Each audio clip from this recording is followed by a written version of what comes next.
Hello guys, दोनों का listing जो है आज हो चुका है एंड करीबन जो है टीवीओ में तो काफ़ी अच्छा जो है लिस्टिंग गेन देखने को मिला। बट आधार में जो है उतना बढ़िया लिस्टिंग गेन आपको देखने को नहीं मिला। अगर मैं आधार की बात करूँ तो ऑलमोस्ट जो है 0% के आसपास लिस्टिंग गेन मिला।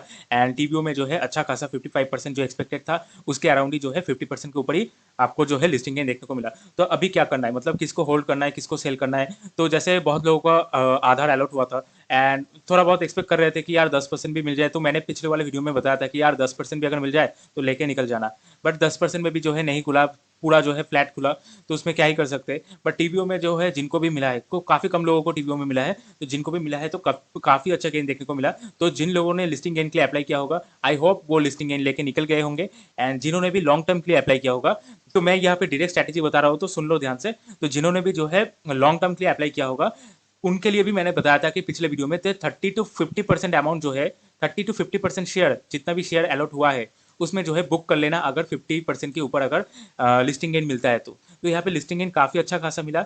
कंपनी अच्छी है, होल्ड कर सकते हो, कोई भी दिक्कत नहीं है। बट 55% का गेन भी जो है वो कम नहीं होता है। तो अगर आपको इतना गेन मिलता है तो अगर आप लॉन्ग टर्म के लिए हो या शॉर्ट टर्म के लिए हो, थोड़ा बहुत जो है प्रॉफिट बुकिंग बनता है, ठीक है। थोड़ा सा अगर आपने प्रॉफिट अगर बुक किया होगा तो आप जो है लॉन्ग टर्म के लिए और अच्छे से होल्ड कर सकते हो। मतलब मैं ये लॉन्ग टर्म वालों के लिए बता रहा हूँ। जो शॉर्ट टर्म में अप्लाई किया होगा तो वो तो काफ़ी खुश होंगे यार, 55% मिल गया वही बहुत, ठीक है। तो लॉन्ग टर्म के लिए अगर आप होल्ड कर रहे हो तो 55% में भी जो है थोड़ा बहुत, अगर इसमें अगर मतलब कुछ शेयर अगर सेल किए होंगे, कुछ शेयर में अगर प्रॉफिट बुकिंग किया होगा तो वो काफ़ी अच्छा है।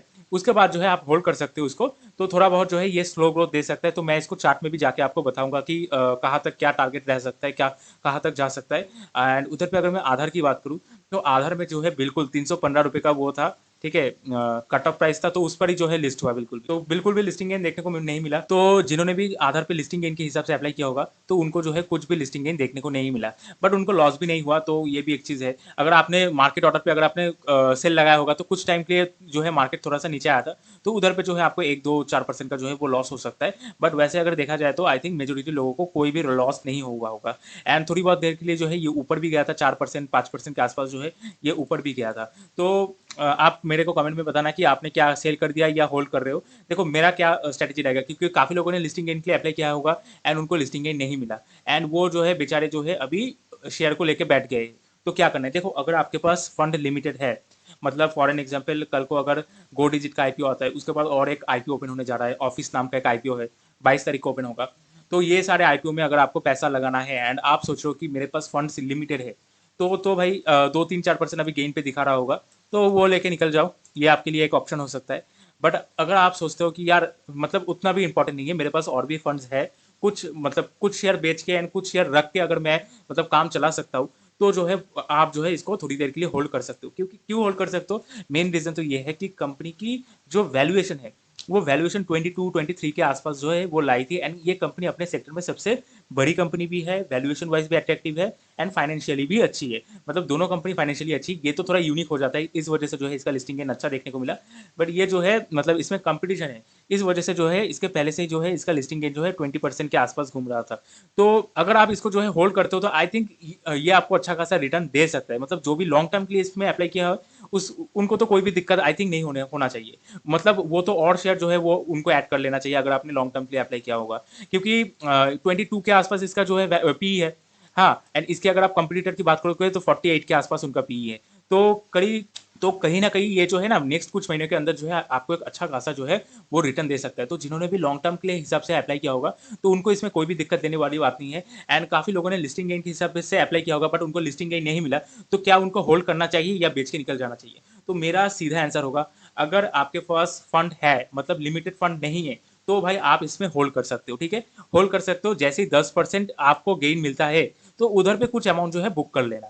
एंड बाकी अमाउंट और लंबे अवधि के लिए जो है आप होल्ड कर सकते, ठीक है। जिनके पास फंड है, मतलब उतना कोई भी दिक्कत नहीं है, मतलब 15,000 अगर ब्लॉक भी रहेगा तो कोई, मतलब 6 7 8 महीने के लिए ब्लॉक रहेगा तो कोई दिक्कत नहीं है। तो मैं उनके लिए बात कर रहा हूँ। तो जैसे ही जो है 10% के आसपास जाता है, थोड़ा बहुत प्रॉफिट बुक कर लेना एंड उसके बाद जो है बाकी अमाउंट जो है वो आप होल्ड कर सकते हो, ठीक है। एंड जिनका जो है फंड एकदम ही शॉर्ट है, तो वो तो भाई 2 3 4% जो मिल रहा है वो लेके निकल जाओ। और ही क्या ही कर सकते हो, मतलब लॉस तो नहीं हुआ है ना।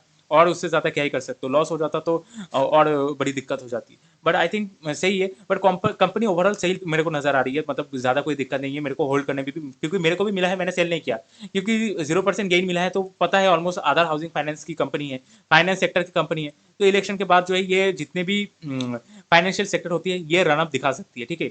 ये प्राइवेट जितने भी आप बैंक्स देख लो, HDFC देख लो, अगर आप इनके प्राइस को फॉलो करोगे तो इनका मतलब प्रॉफिट तो बढ़ चुका है, बल्कि इनका शेयर प्राइस जो है स्टैग्नेंट है। तो इनमें एक रैली आना बाकी है। तो जब इनका रैली आएगा तो ये जितने भी स्टॉक्स है फाइनेंस के, इनमें भी जो है थोड़ा बहुत आपको रैली देखने को मिल जाएगा। तो इसी वजह से जो है मैं इसको होल्ड करूंगा, ठीक है। ये मेरा डिसीजन रहेगा, आपका डिसीजन क्या रहेगा आप नीचे कमेंट में जरूर बताना, ठीक है। तो मैं आपको एक बार चार्ट में भी लेके जाता हूँ। एक बार चार्ट में नजर डाल लेते हैं। आधार हाउसिंग फाइनेंस का मैं बात कर रहा हूँ अभी, 292 तक जो है ये लास्ट तक आया था। तो इधर पे अगर इसी रीजन में अगर किसी ने बुक किया होगा तो उन्होंने लॉस बुक किया होगा। बट अगर मैं ओवरऑल बात करूँ तो इधर पे जो है ये थोड़ा सा ऊपर गया था, 4-5% ऊपर ऑब्वियसली ये गया था।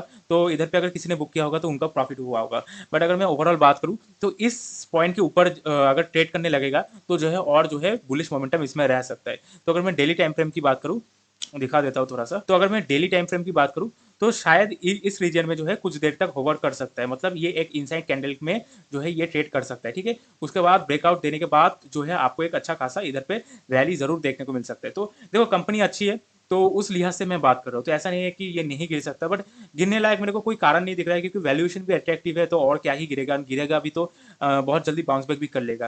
तो लॉन्ग टर्म के हिसाब से कोई भी दिक्कत नहीं है। एंड शॉर्ट टर्म के हिसाब से मैंने आपको क्या बताया कि 10% तक अगर गेन मिल जाता है तो 50% बुक कर लेना, बाकी 50% आपकी मर्जी है कि उधर ही फुल स्पॉट बुक कर लेना या तो 50% छोड़ देना, ठीक है। वो आप कर सकते हो जिन्होंने भी शॉर्ट टर्म के लिए अप्लाई किया होगा।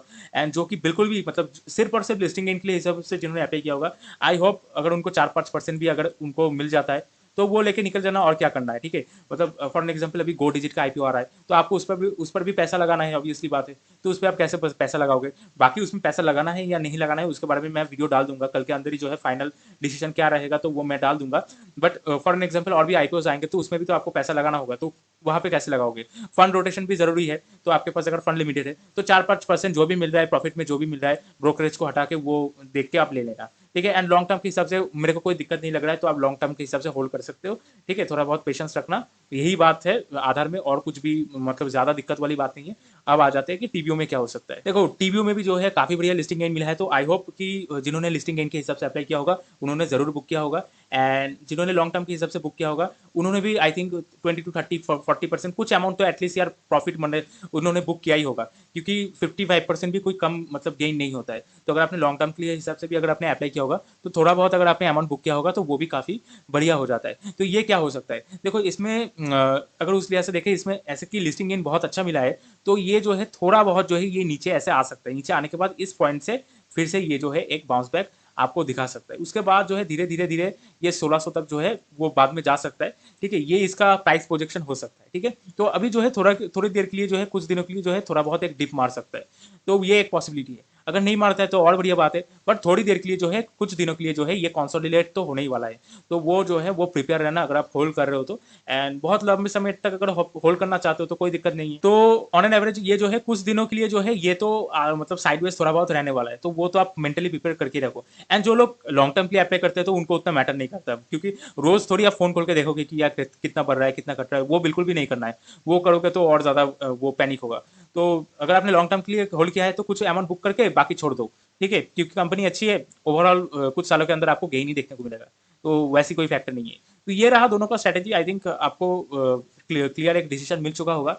अगर आपको मतलब फंड कम है तो आधार से निकल लो, ठीक है। 2-4% जो मिल रहा है निकल लो। अगर उतना भी कम नहीं है कुछ दिनों तक वेट कर लो, 10% मिल जाता है, हाफ बुक कर लेना, हाफ रख देना। एंड अगर कोई भी ऐसी कोई भी टेंशन वाली बात नहीं है, आपके पास मतलब फंड है, मतलब ठीक है, मतलब 15,000 रुपये में अगर कोई भी शेयर अच्छा शेयर अगर मेरे को ब्लॉक हो जाता है तो ठीक है, लॉन्ग टर्म के लिए होल्ड कर लो, उसमें भी कोई दिक्कत नहीं है, ठीक है। तो ये मैंने 3 सिनेरियो में मैंने आपको बता दिया है। तो आप कौन से सिनेरियो में हो आप कमेंट में जरूर बताना। एंड आप क्या करोगे वो भी कमेंट में जरूर बताना। आज के लिए इतना ही था। एंड हाँ, और एक IPO आने वाला है आई थिंक 22 मई के आसपास, वो भी क्या आएगा तो वो उसके रिगार्डिंग भी जो है मैं वीडियो आपको बना दूंगा। ऑफिस नाम का एक कंपनी है, आई थिंक उसका फाइनेंशियल उतना सही नहीं है। तो जो भी है मैं अगले वीडियो में आपके लिए वो डिस्कस कर दूंगा। आज के लिए इतना ही, मिलते हैं अगले वीडियो में।